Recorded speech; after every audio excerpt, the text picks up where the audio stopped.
안녕하세요. DSBA 연구실 박사과정 박경찬이라고 합니다. 오늘 소개해드릴 논문은 On the Robustness of Vision Transformer to Adversarial Example이라는 논문으로 ICCV 2021에 발표된 논문입니다. 오늘 소개해드릴 논문은 비전 트랜스포머가 Adversarial 어택에 얼마나 강건한지 또 어떤 특성을 갖고 있는지에 대해서 밝힌 논문입니다. 따라서 논문을 소개해드리기에 앞서 Adversarial Attack은 무엇이고 Adversarial Defense가 무엇인지에 대해서 먼저 말씀드리도록 하겠습니다.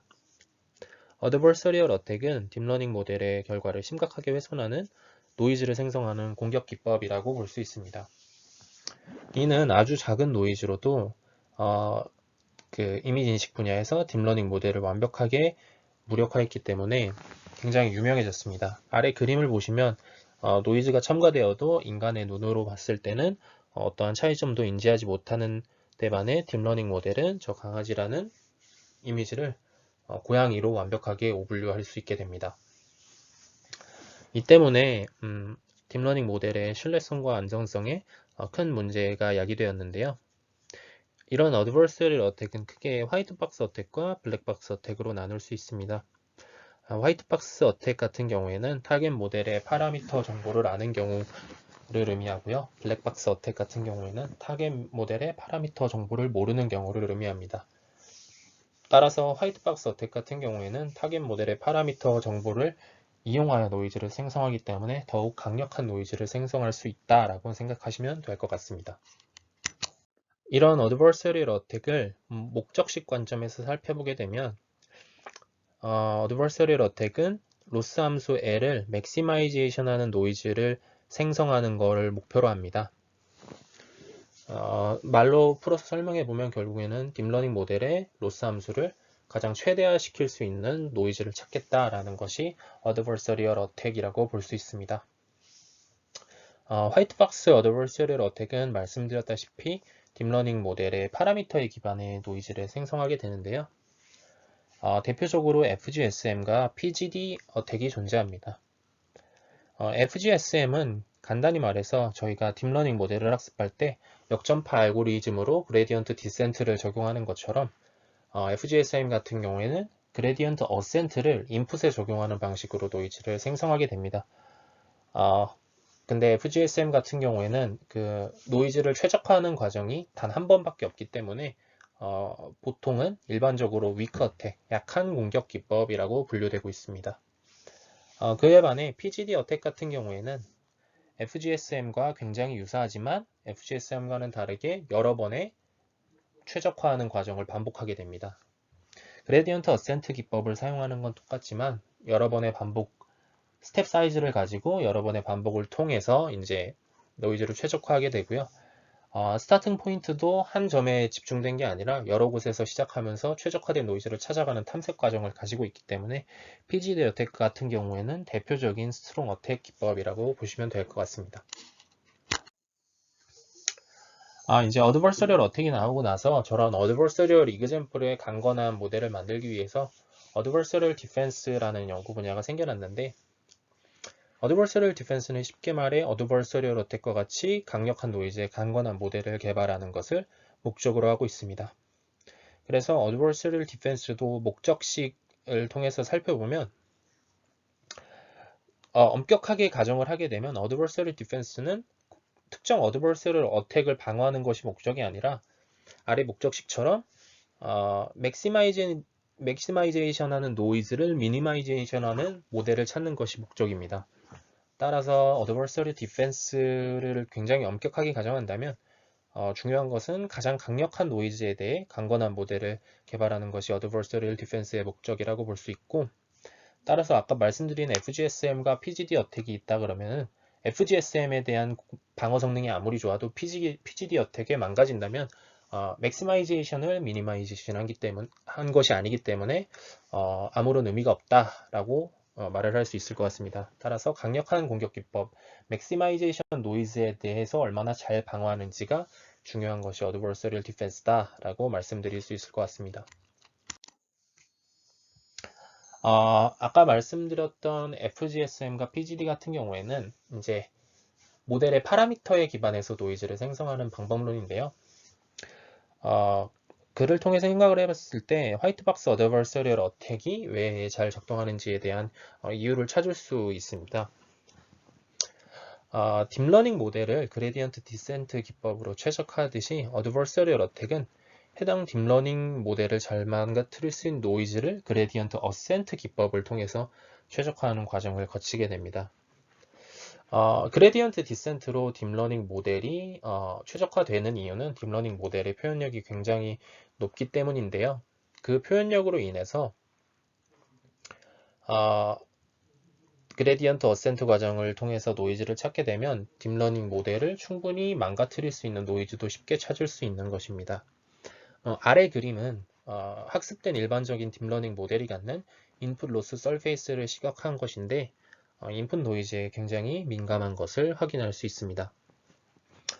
아까 말씀드렸다시피 어드버서리얼 어택으로 생성된 노이즈는 사람이 인지할 수 없는 수준인 것은 맞지만 사실상 그거는 사람의 기준에서 생성된 것이지 딥러닝 모델 관점에서는 그 정도의 노이즈만으로도 충분히 컸다라고 얘기할 수 있고 그렇기 때문에 어드버서리얼 어택이 잘 작동한다라고 생각할 수 있을 것 같습니다. 어드버서리얼 어택을 하는데 보통 가하는 노이즈가 한 8픽셀 255개의 픽셀이 있다고 치면 이미지 쪽에서 8픽셀 정도 이동하는 것이 보통 일반적인데요.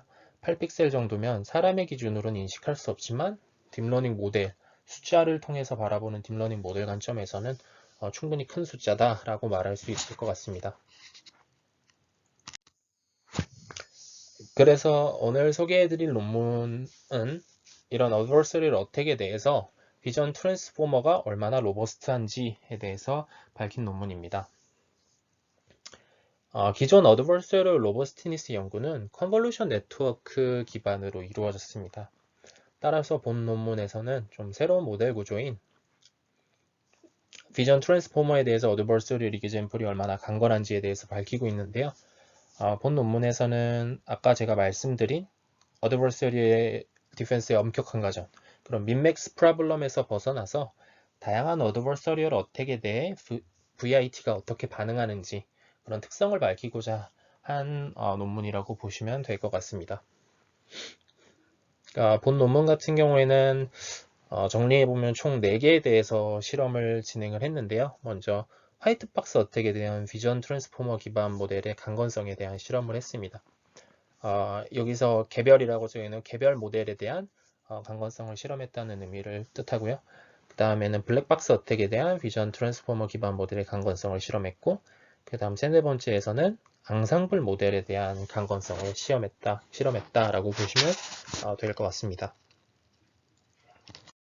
논문의 실험 결과를 살펴보기에 앞서서 그 논문에서 사용한 모델 구조들에 대해서 먼저 살펴보도록 하겠습니다.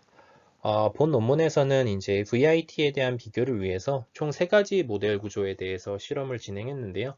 바로 레즈넷, BRT, 그리고 VIT입니다.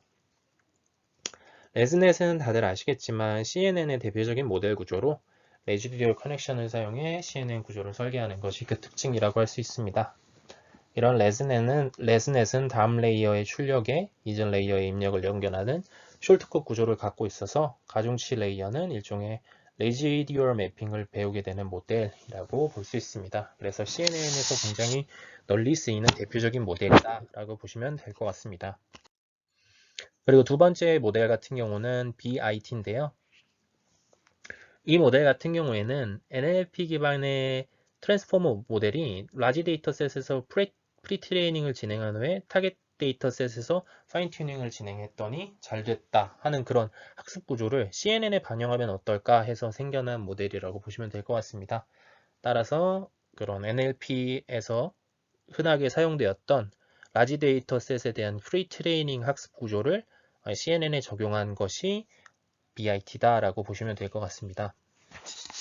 해당 모델을 제안한 논문에서는 레즈넷 모델을 사용하였고요. BITS, BRTM, BRTL 모델을 제안을 하였습니다. 이 S, Small, Medium, Large 이렇게 나누는 기준은 프리트레이닝을 할 때 얼마만큼의 데이터셋을 사용했느냐라고 얼마만큼의 데이터셋을 사용했는지에 따라서 스몰, 미디엄, 라지를 나누었다고 보시면 될 것 같습니다. 그래서 BAT가 처음 나왔을 당시에는 아래에 보시는 것처럼 소타를 달성했을 정도로 굉장히 성능이 뛰어났던 모델이 바로 BIT라고 보시면 될 것 같습니다. 세 번째 모델 구조는 바로 VIT입니다. VIT는 라지 데이터셋에 대한 프리트레이닝과 더불어 실제로 NLP 태스크에서 높은 성능을 나타내는 트랜스포머 구조를 이미지 데이터에 차용한 모델입니다. 그래서 BIT 모델보다도 높은 성능을 나타냈는데요. 해당 모델은 패치 단위의 이미지를 포지셔널 임베딩과 함께 사용해 임베딩 벡터를 산출한 후 이를 트랜스포머 구조의 입력으로 사용하는 구조를 갖고 있습니다. 모델 크기에 따라서 스몰, 베이스, 라지로 구분하며 사용하는 패치 크기에 따라 뒤에 숫자를 붙여서 명명하는 방식을 가지고 있습니다. 그래서 VIT-L16이라 그러면 VIT 라지 모델을 사용하고 16 곱하기 16 이미지 패치를 입력으로 한다 라고 보시면 될 것 같습니다. 이제 모델 구조에 대해서 살펴보았으니 이제 실제 실험 결과에 대해서 살펴보도록 하겠습니다. 본 논문에서는 먼저 화이트박스 어택에 대한 실험을 진행을 했는데요. 아까 말씀드린 세 가지 모델 구조, 레즈넷, BRT, VIT가 화이트박스 어택에 대해서 얼마나 강건한지에 대한 실험을 진행하였습니다. 사용한 이미지 데이터셋으로는 시파텐과 이미지넷 데이터셋이 있고 총 6종류의 어드버서리얼 어택에 대한 실험을 진행하였습니다.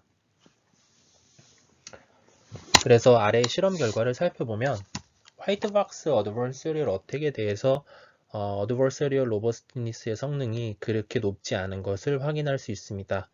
아까도 말씀드렸다시피 FGSM 같은 경우에는 최적화 과정을 한 번밖에 거치지 않는 굉장히 약한 어택인데요. 이런 약한 어택에 대해서도 어큐러시 대비해서 어드버서리얼 디펜스의 성능이 굉장히 떨어지는 것을 확인할 수 있고 BGD나 그 밖의 다른 강력한 어택 기법들에 대해서는 거의 0%에 수렴하는, 즉 완벽하게 모델이 무력화되는 결과를 보이고 있는 것을 봐서 화이트박스 어택에 대해서 강건하지 않다. 모든 세 모델 구조, 세 종류의 모델 구조가 전부 다 강건하지 않다라는 것을 확인을 할 수 있습니다. 그래서 이를 좀 더 정리를 해보면 모델에 따라서 아까 보셨겠지만 위크와 화이트박스 어택에 대한 성능은 차이가 있습니다. BIT와 VIT가 위크 어택에 대해서 레즈넷에 비해 좀 더 강건한 성능을 보였는데요. 얘를 통해서 한 가지 결론을 산출해보면 위크 어택의 경우 충분한 최적화 과정을 거치지 않는 그런 어택 기법입니다. 따라서 BIT나 VIT의 경우 어드버서리얼 노이즈를 생성하는 입장에서 최적화 과정이 레즈넷에 비하여 까다롭다는 사실을 알 수 있습니다. 즉 소량의 최적화 과정으로는 BIT나 VIT를 무력화하는 게 레즈넷에 비해서 힘들다라는 사실을 알 수 있습니다. 하지만 모든 모델은 스트롱 화이트박스 어택에 대해서 전혀 강건하지 않는다는 사실도 실험을 통해서 알 수 있습니다. 스트롱 어택의 경우 위크 어택과 달리 충분한 최적화 과정을 거치기 때문에 아까 말씀드린 목적식에 근거해서 거의 맥시마이제이션 노이즈에 근접한 최적회를 산출해내게 됩니다. 따라서 모든 모델이 맥시마이제이션 노이즈에는 무력화된다는 것을 확인을 할 수 있습니다. 두 번째 실험은 블랙박스 어택에 대한 실험입니다.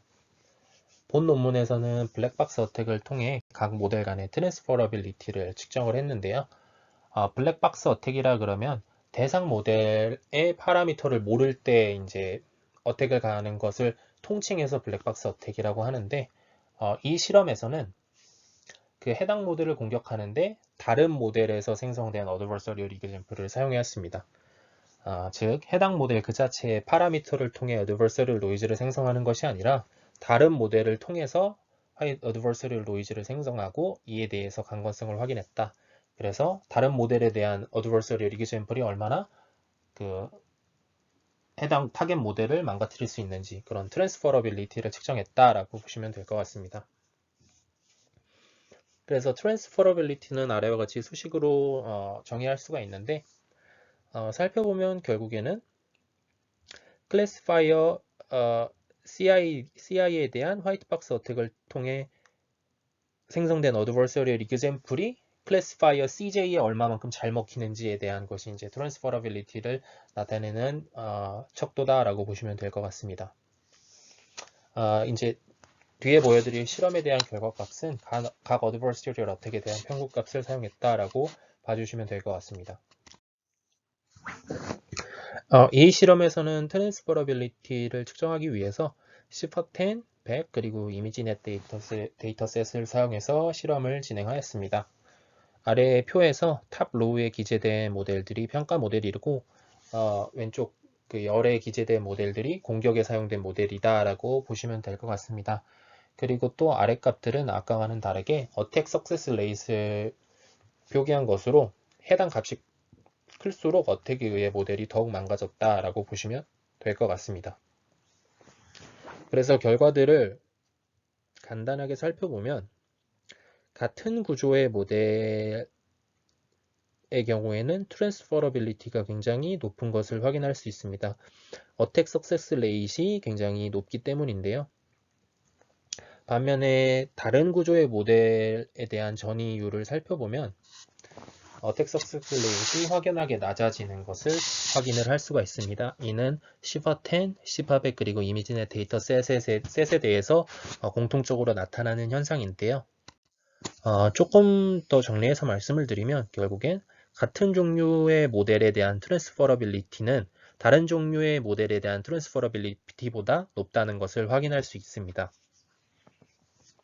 이를 통해 결론을 도출해 보면 각 모델은 크게 학습 방식과 사용 모델에 따른 차이가 존재하고 이로 인해 각 모델이 생성하는 어드버서리얼 이그젬플이 다른 종류의 모델에 덜 치명적으로 작용했다라고 볼 수 있을 것 같습니다. 즉 말해서 VIT나 BIT 그리고 레즈넷 같은 경우에는 학습 방식이나 사용 모델의 구조에 따라서 차이가 존재하는데 이것들이 결국에는 트랜스퍼러빌리티를 낮추는 요인이 되었다라고 생각을 해볼 수 있을 것 같습니다. 특징적인 것은 레즈넷 vs VIT, BIT를 이런 구도로 비교를 했을 때는 트랜스퍼러빌리티가 훨씬 더 현격하게 떨어지는 것을 확인을 할 수 있습니다. 이 이유에 대해 생각해보면 VIT와 BIT는 레즈넷과 다르게 외부 데이터를 사용해서 프리트레이닝을 진행한 모델입니다. 따라서 이 결과를 통해서 모델 구조보다는 사용한 학습 데이터 셋에 의한 차이로 인하여 트랜스퍼러빌리티가 훨씬 더 잘 감소한다. 그러니까 어떤 데이터를 학습에 사용했느냐에 따라서 이제 어드버서리얼 이그젬플에 대한 트랜스퍼러빌리티에 큰 영향을 미친다라고 보는 것이 타당할 것 같습니다. 앞선 실험 결과를 통해서 저희는 각 모델 간의 트랜스퍼러빌리티가 낮은 것을 확인하였습니다. 따라서 본 논문에서는 이 각 모델 간의 트랜스퍼러빌리티가 낮다는 특성이 앙상블 모델을 구성을 했을 때 어드버서리얼 로버스티를 향상시킬 수 있는지 어떤 영향을 미치는지에 대한 실험을 진행하였습니다. 본 논문에서는 앙상블 모델에 대한 실험을 진행하기 전에 앙상블 모델에 대한 어택 기법으로 셀프 어텐션 그레디언트 어택을 제안하였습니다. 해당 어택은 다음과 같은 수식으로 살펴볼 수 있는데 아래 수식의 G 블렌드는 CNN 구조 모델 집합과 VIT 구조 모델 집합으로 계산되는 그레디언트의 웨이티드 팩터인 알파 K와 알파 V를 가중합한 결과입니다. 따라서 본 논문에서는 이제 앙상블 모델을 실험을 할 때 BIT와 VIT 모델을 앙상블하여 실험을 진행하게 되는데요. CNN 구조를 가지고 있는 BIT와 VIT, 트랜스포머 모델 구조를 가지고 있는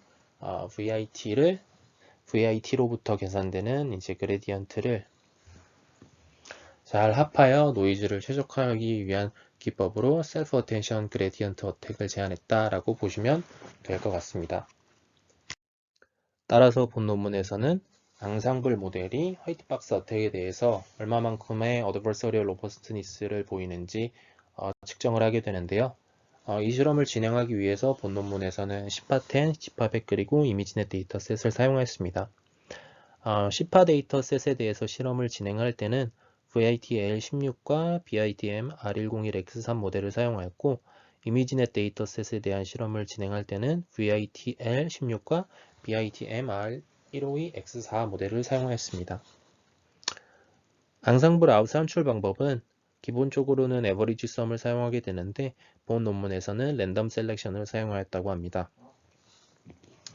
어택은 트랜스퍼러빌리티 관점에서 성능이 가장 좋았던, 그러니까 트랜스퍼러빌리티에서 어택 석세스 레이시 가장 높았던 MIM 기법과 SAGI를 사용하였고요.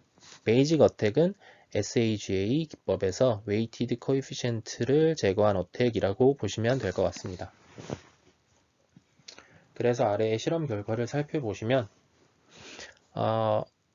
베이직 어택이랑 싱글 MIM 어택을 가했을 때 앙상블 모델이 어느 정도 로버스트니스를 확보한 것처럼 보이지만 SAGA라는 본 논문에서 제안한 어택 기법을 했을 때 어택 석세스 레이시 시버10에서는 74.0%, 시버100에서는 84.4%, 이미지넷에서는 91.8%까지 높게 치솟는 것을 확인한 결과 화이트박스 어택에 대해서는 여전히 어드버서리얼 로버스트니스가 높지 않다라는 것을 확인할 수 있습니다. 결론을 정리해보면 각 어택에 대한 실험 결과 앙상블 모델 또한 화이트박스 어드버서리얼 어택에 대해서 강건하지 않았습니다. 트랜스퍼러빌리티 실험에서 굉장히 높은 방어 성능을 보였던 것에 비하여 상당한 수준으로 어드버서리얼 로버스트니스가 훼손되었으므로 화이트박스 어택에서는 트랜스퍼러빌리티로 인한 효과가 미비했다라고 말할 수 있을 것 같습니다. 그리고 본 논문에서 제안한 SAGA 어택이 다른 어택 방법론과 비교하여 더 강력하게 모델의 결과를 훼손하는 것을 알 수 있습니다. 각 모델별로 로스를 계산할 뿐만 아니라 각 모델별 가중치를 하이퍼 파라미터로 조절 가능한 SAGA 어택이 앙상블 모델에 대해서 더 강력한 어택 방법론이라고 할 수 있을 것 같습니다. 그리고 본 논문에서는 마지막으로 앙상블 모델이 블랙박스 어택에 대해서 얼마만큼의 애드버서리얼 로버스트니스를 보이는지 알아보기 위한 실험을 진행하였습니다. 블랙박스 어택 기법으로는 레이서칭 어택과 어댑티브 어택을 사용하였는데요. 레이서칭 어택은 공격자가 입력에 대한 대상 모델의 출력값만을 알 수 있는 상황을 가정한 공격 기법입니다. 따라서 대상 모델의 출력값을 통해 노이즈를 반복적으로 최적화하는 블랙박스 어택 기법이 레이서칭 어택 기법이라고 볼 수 있고요. 어댑티브 블랙박스 어택 같은 경우에는 공격자가 대상 모델의 훈련 데이터에 대한 정보의 일부분 접근할 수 있고, 레이서칭 어택 기법과 마찬가지로 대상 모델의 입력에 대한 출력값 또한 알 수 있습니다. 따라서 이 공격 기법에서는 대상 모델의 훈련 데이터에 대해 출력값으로 라벨 정보를 알아낸 후 서브 모델을 학습시키는 데 사용하고, 그 후에 해당 서브 모델을 통해 대상 모델을 공격하기 위한 어드버서리얼 이그젬플을 생성하게 됩니다. 어댑티브 블랙박스 어택 같은 경우에 좀 더 훈련 데이터에 대상 모델을 훈련하는 데 사용한 그런 훈련 데이터에 접근할 수 있다는 좀 더 완화된 가정을 갖고 있기 때문에 레이서칭 어택에 비해서 좀 더 강력한 블랙박스 어택이다 라고 보시면 될 것 같습니다. 앞선 실험과 마찬가지로 블랙박스 어택에 대한 실험을 진행할 때 VIT, BIT 앙상블 모델을 사용해서 실험을 진행하였고요. 비교 모델로 VIT-L16 개별 모델과 레스넷 개별 모델을 사용하였습니다. 레이서칭 어택은 시바10 그리고 100 이미지넷 데이터셋 전부에 대해서 실험을 진행했고, 어댑티브 어택은 시간 관계상 시바10 데이터셋에 대해서만 실험을 진행했다고 합니다. 아래 실험 결과를 살펴보시면 레스넷의 경우에 모든 어택, 모든 데이터셋에 대해서 굉장히 낮은 수준의 어드버서리얼 로버스트니스를 보이는 것을 확인할 수 있고, VIT 개별 모델 그리고 앙상블 모델로 갈수록 어드버서리얼 로버스트니스가 향상되는 것을 확인할 수 있습니다. 그래서 결과를 정리해보면 개별 모델 관점에서 VIT 모델은 블랙박스 어택에 대해 기존 CNN 모델과 비교하여 강건하다라고 말할 수 있을 것 같습니다. 이에 대한 결과를 좀 해석을 해보면 앞선 결과들을 토대로 봤을 때 VIT 모델은 Adversarial Noise를 최적화하는 과정이 기존 CNN 모델과 비교해 난이도가 높다고 할 수 있을 것 같습니다. 그렇기 때문에 블랙박스 어택을 가했을 때 기존 CNN 모델은 대상 모델의 파라미터를 알지 못하는 블랙박스 어택의 경우에도 쉽게 노이즈를 망칠 수 있었다면 VIT 모델 같은 경우에는 블랙박스 어택의 기존 CNN 모델과 비교하여 좀 더 강건한 모습을 보였다라고 볼 수 있을 것 같습니다. 그리고 두 번째로 VIT, BIT 앙상블 모델의 경우 Adversarial Robustness가 개별 모델과 비교했을 때 크게 향상되는 것을 확인할 수 있습니다. 이 또한 마찬가지 이유로 앙상블을 구성했을 때가 Adversarial Noise를 최적화하는 것이 가장 어렵고 이 때문에 Adversarial Robustness가 크게 향상되었을 가능성이 높다라고 해석하는 것이 타당할 것 같습니다.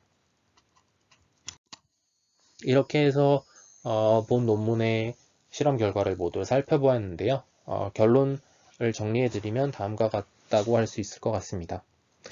본 논문에서는 VIT, BIT 그리고 레즈넷 모델을 사용해 각 종류의 모델이 가지는 Adversarial Robustness에 대한 특성을 밝혔고요. 그 결과 화이트박스 어택에 대한 Adversarial Robustness는 세 종류의 모델에 큰 차이가 없었음을 확인하였습니다. 즉 엄격한 가정의 민맥스 프로블럼은 전혀 해결하지 못했다라고 볼 수 있습니다. 그러나 서로 다른 종류 모델 간의 트랜스퍼러빌리 로버스트니스를 측정한 결과 높은 수준의 Adversarial Robustness가 달성되는 것을 확인할 수 있었고 이 높은 트랜스퍼러빌리티 로버스트니스를 토대로 앙상블 모델을 구성하면 블랙박스 어택에 대해 높은 수준의 Adversarial Robustness를 달성할 수 있다는 것을 실험적으로 밝혔습니다. 제가 생각했을 때 이 사실들을 토대로 해석해보면 이 결론이 나오는 것 같습니다. VIT 모델은 기존 CNN 모델과 비교하여 Adversarial Noise를 계산하는 최적화 과정이 난이도가 높았고 그렇기 때문에 블랙박스 어택이나 트랜스퍼러빌리티 테스트 등에서 높은 수준의 Adversarial Robustness를 달성할 수 있지 않았을까라는 생각을 하게 되었습니다. 오늘 발표는 여기까지고 발표 들어주셔서 감사합니다.